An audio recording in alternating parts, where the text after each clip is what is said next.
Apa yang disebut dengan panggilan seorang pemimpin? Dalam suatu agama, peristiwa itu mungkin sekitar tahun 2019. Nyata, saat itu saya tinggal di rumah kakak saya yang berbeda agama. Sebut saja namanya Nonik. Dia mengikuti agama suaminya. Walaupun sekarang dia menceraikannya, dia jarang berdoa yang sudah menjadi kebiasaan. Bagi agama yang mengikutinya berdoa setiap hari. Suatu malam aku bermimpi yang berhubungan dengan hal supranatural, tapi sepertinya berhubungan erat dengan agama tersebut, karena seseorang tersebut sebagai pengikut yang berstatus kepala tertinggi di agamanya. Dalam mimpi itu aku berjalan di depan gang, dari arah batas jalan besar ke dalam gang ke rumah Nonik. Dalam mimpi tersebut suasana sore menjelang larut malam. Aku berjalan bersama seseorang tersebut, pria berumur 30-40-an, memakai baju putih, lengan panjang, berjubah panjang, rambutnya panjang sepundak, sedikit coklat berombak terikat, dan ada gulungan kain putih menjulur ke bawah mengikuti rambutnya. Kalau dilihat dari ciri-ciri pakaiannya, pasti orang sudah mengenalnya. Dan saya juga langsung tahu, seperti Kiai. Dalam mimpi itu, aku merasa tidak senang dengannya. Dan dia juga tahu walaupun dia menyapaku duluan dan tetap berbicara kepadaku saat aku hendak menuju pulang ke rumah Nonik. Kami berjalan berbeda arah, tapi tetap satu jalan. Dia menghadap ke barat dan aku menghadap ke timur. Jalan gang di tengah di antara kami membelakangi utara. Kalau kenyataannya, posisi rumahnya ke arah tenggara, ke rumah Nonik, sama seperti di dalam mimpi. Dia menanyakan rumahku di mana, tapi aku tidak beritahukan, dan kami masih tetap jalan bersama. Kami bercerita panjang di jalan, sampai kami melewati rumah Nonik yang bertingkat kedua. Kemudian kami berjalan terus sampai ke suatu kedai. Kedai tersebut dalam kenyataannya selalu ramai setiap hari. Dikunjungi para bapak-bapak minum-minum kopi, tua, ada yang jajan, makan atau memesan makanan daging B2, dan sebagainya. Pemiliknya orang Kristen.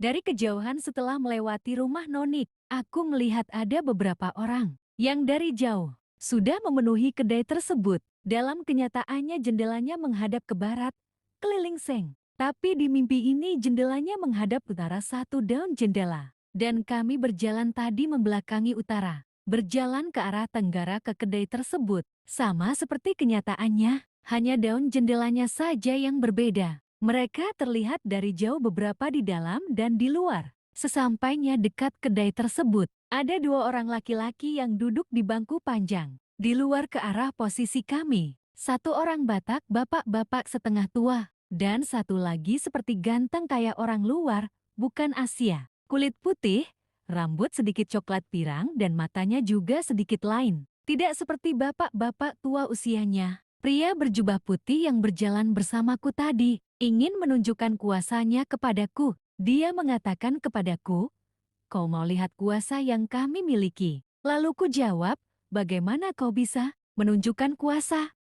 Dalam hatinya dia mengatakan kepadaku, kalau aku akan berdecak kagum dengan kuasa yang dia miliki. Katanya bahwa dia akan mengetes kuasanya kepada seseorang di antara mereka berdua yang duduk di bangku luar tadi. Ketika kami mendekati dua orang tersebut, pria tadi mengucapkan kata-kata komat kamit di bibirnya. Dia memilih laki-laki yang berbeda tersebut karena orang Batak tadi pergi ke dalam kedai. Ketika kami berbincang-berbincang bertiga, laki-laki yang duduk yang ganteng itu tadi seperti bernada keras kepadaku. Lalu Kiai tadi tersenyum-tersenyum kepada kami berdua. Kemudian dia melihatku seperti memberi kode kepadaku, lalu mengarahkan kedua tangannya. Tangan kanannya seperti memegang tongkat, melambai-melambai, mengayun-mengayun menghadap ke arah muka laki-laki tersebut. Perasaan aku mula-mula seperti menyepelekannya, tapi seperti ada rasa takut. Ketika dia bernada keras,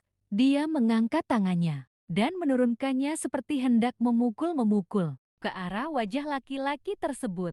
Setelah itu dia seperti main biola di depan pria ganteng tadi. Terlihat kedengarannya seperti lucu, bukan? Namun setelah endingnya tiba-tiba laki-laki yang duduk di bangku tadi tersungkur ke tanah dari bangkunya di depan kami berdua. Kiai tersebut seperti hendak memberitahukan kuasanya kepadaku. Setelah pria ganteng tadi tersungkur, tiba-tiba tubuhnya terbakar menjadi arang dan abu. Api yang membakar pria tadi seperti api neraka, merah. Namun aku sedikit aneh melihat api itu begitu cepat menghanguskan dan membakar pria tersebut. Bahkan aku merasa api itu seperti bukan api, melainkan seperti jelmaan berkobaran api yang menyelimuti tubuh yang diguna-gunai Kiai tadi. Kiai tadi seperti merasa jengkel dalam hatinya. Dia seperti berkata kepadaku, "Apa kau tidak ingin melihat apa yang telah kubuat ini?" Melihat dia memegang arang bara api dan abu di lantai tanah sambil duduk jongkok. Dia seperti sedikit aneh, benci karena aku mula-mula tidak memperdulikannya. Tapi akhirnya aku ikut jongkok juga dan bertanya, "Bagaimana kau bisa melakukannya?" Setelah mengamati tubuh laki-laki tadi yang sudah menjadi abu dan arang, aku berkata dalam hati, "Kenapa kau tidak kuat melawan kuasanya?" Kuat sekali ilmu pria berbaju putih tersebut. Tiba-tiba aku mendengar suara tertawa. Terbahak-bahak besar sekali. Hahaha.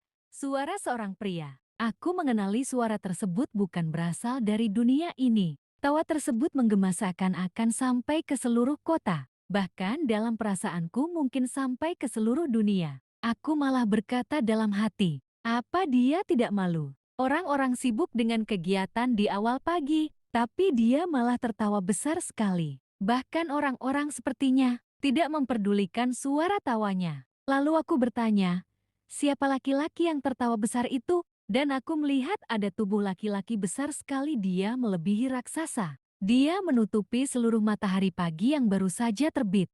Sehingga cahaya pagi yang bersumber dari matahari yang dibelakanginya tersebut merubah seluruh suasana lingkungan memerah. Seiring dengan warna raksasa tersebut, warnanya merah keapi-apian sama seperti warna api yang membakar seseorang tadi. Ketika melihat dia sambil tertawa, aku melihat kedua tangannya naik ke atas, seperti mengangkat barbel ke bahu, seperti orang yang mengatakan akhirnya menang. Dengan kedua tangannya naik sebatas bahu, lalu aku bertanya dalam hati, bagaimana mungkin raksasa itu bisa muncul, menutupi seluruh matahari di pundaknya. Tertawa besar sekali di tengah keramaian orang di pagi hari, yang baru saja memulai aktivitasnya. Aku seperti mengatakan dalam hati jika itu adalah Lucifer, raja para iblis dan setan yang telah dibuang dari surga, memiliki kuasa jahat untuk menyesatkan melalui kuasanya, mempengaruhi dan menghancurkan manusia, masih tetap berada dalam keadaan mimpi. Semuanya seakan-akan begitu cepat terjadi. Peristiwa beralih ke Kiai tadi. Aku melihat dia dari arah samping kiri. Setelah aku selesai melihat abu dan raksasa tadi, dia berada di kedai, berdiri di depan jendela membelakangi arah barat. Kalau di dunia nyata seperti itulah jendelanya. Dia memperhatikan orang-orang di dalam kedai dari arah jendela luar, menunggu respon mereka yang mau memperhatikannya dan memperdulikan dia. Dia seperti bersikap jengkel lagi, karena tak seorang pun yang berbicara kepadanya atau meresponnya. Padahal dia baru saja melenyapkan teman mereka yang duduk di bangku tadi. Tapi tak seorang pun yang memperdulikan kematiannya yang sudah menjadi abu. Malah ada seseorang dari mereka berkata, "Nggak dipakai itu di sini." Dan seperti hendak mengusir pria tersebut dan menangkapnya. Ketika aku hendak ingin tahu bagaimana dia melakukannya, aku lalu mendekatinya saat setelah aku melihat arang abu tadi. Dia malah berjalan kencang seperti lari ke dalam gang yang ada tepat di depan kedai tersebut dan dalam kenyataannya juga. Aku lalu mengejarnya, memanggilnya beberapa kali. Mungkin 2 sampai 4 kali, dia sudah menghilang. Secepatnya masuk ke dalam gang sebelah kanan. Aku katakan kepada mereka yang di dalam kedai tadi, dari kejauhan, "Gak kalian tangkap itu, di situ dia." Dalam mimpi itu, aku seperti seakan-akan ingin berbicara saat tidur, memanggilnya dan menyuruh mereka untuk menangkapnya. Tapi aku sadar kalau aku masih di alam mimpi. Aku berkata dalam hati kepada pria tersebut, sekedar ingin tahu dong tapi malah lari. Dasar kepala agama yang tak bertanggung jawab. Dalam hatiku lagi, kelihatan kan bagaimana kelakuannya. Dan ku bandingkan kalau di agama lain pasti tidak seperti itu. Kemudian, ketika aku memutar badanku ke arah timur dan terbangun.